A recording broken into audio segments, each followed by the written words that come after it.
షర్మిలకి జగన్కి మధ్య జరిగే ఏవైతే గొడవలు ఉన్నాయో ఈ షర్మిల వల్ల జగన్కి ఏమైనా ప్రాబ్లం అవుతుందా సార్ ఫ్యూచర్లో కానీ పార్టీకి కానీ? జగన్ ఇబ్బంది కొని తెచ్చుకున్నాడు. ఆయన నిజానికి ఆయన తండ్రి గారి రోజుల వరకు వచ్చినటువంటి సంపాదనలో 75% చెల్లెలకి ఇచ్చేసి ఉంటే, అలా ఇచ్చేసి 2019 పార్టీ అధికారంలోకి వచ్చిన తర్వాత జరిగినటువంటి ప్రొక్యూర్ అయినటువంటి ప్రాపర్టీస్లో నీకే సంబంధం లేదు అని చెప్పచ్చు ఆయన. కానీ చెప్పలేదు.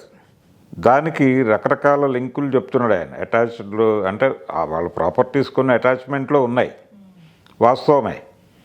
అంత మాత్రం చేత మీరు అలా క్లోజ్ చేయక్కర్లేదు. దాన్ని న్యాయబద్ధంగా ఏదైతే ఎంఓయూ కుదుర్చుకున్నారో దాని ప్రకారం మాత్రమే కాదు, ఇంకొంచెం ఎక్కువ కూడా ఇవ్వచ్చు. ఇది 4 గోడల మధ్య జరగాల్సిన పని. ఎప్పుడైతే ఈయన ఇలా క్లోజ్ చేయలేదో, ఇది కేవలం జగన్మోహన్ రెడ్డికి మాత్రమే నష్టం కలిగించలేదు. జగన్మోహన్ రెడ్డి ఒక్కడే నష్టపోలేదు. ఆయన పార్టీ నుంచి కంటెస్ట్ చేసిన ఎమ్మెల్యేలు అందరూ ఈ నష్టాన్ని భరించాల్సి వచ్చింది. వాళ్ళకేం అవసరం? వాళ్ళ ఇంట్లో గొడవ కాదు కదా. వాళ్ళు ఓడిపోవడానికి కూడా ఇదే కారణం. అంటే రకరకాల కారణాలు ఉన్నాయి వైఎస్ఆర్సీపీ ఓడిపోవడానికి. ఇది కూడా ఒక రీజన్గా మారింది కదా. చెల్లెలికి అన్యాయం చేసినటువంటి అన్నగా ఆయన ప్రొజెక్ట్ అయ్యాడు. ఆ పార్టీ ప్రతినిధిగా ఎమ్మెల్యే ప్రొజెక్ట్ అయ్యాడు. అలాగే బాబాయి కేసులో అంటే ఆవిడ సునీత గారు కూడా ఈవిడతో కలిసి ప్రచారం చేశారు కదా, ఆ ప్రభావం కూడా ఉంటుంది కదా. వీళ్ళిద్దరికీ గొంతు ఎవరప్పుడు? షర్మిలకి కావచ్చు, సునీత గారికి కావచ్చు, గొంతు తెలుగుదేశం మీడియానే.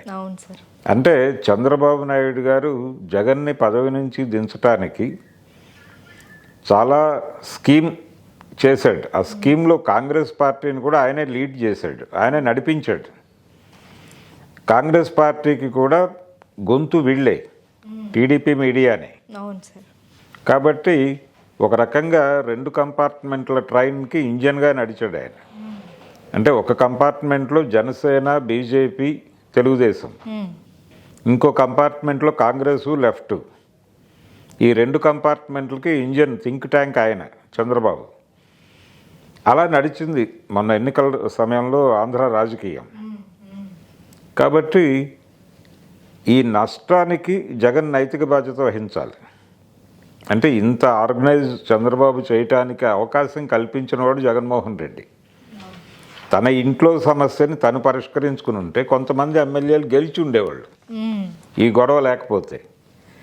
సో వాళ్ళని ఓడించటం అంటే తన పార్టీ ఎమ్మెల్యేలు ఇబ్బంది పడటం వెనకాల కూడా జగన్ ఫ్యామిలీ గొడవ ఉంది. అందుకని జగన్ నైతిక బాధ్యత వహించాలి వీళ్ళందరూ ఓటమికి. అంటే బహిరంగంగా చెప్పుకోవడానికి వాళ్ళు భయపడుతున్నారు, బాధపడుతున్నారు ఇంటర్నల్గా. కానీ పర్సనల్ ఒపీనియన్ అంటే పర్సనల్ టాక్లో మాట్లాడుతున్నారు ఇవన్నీ.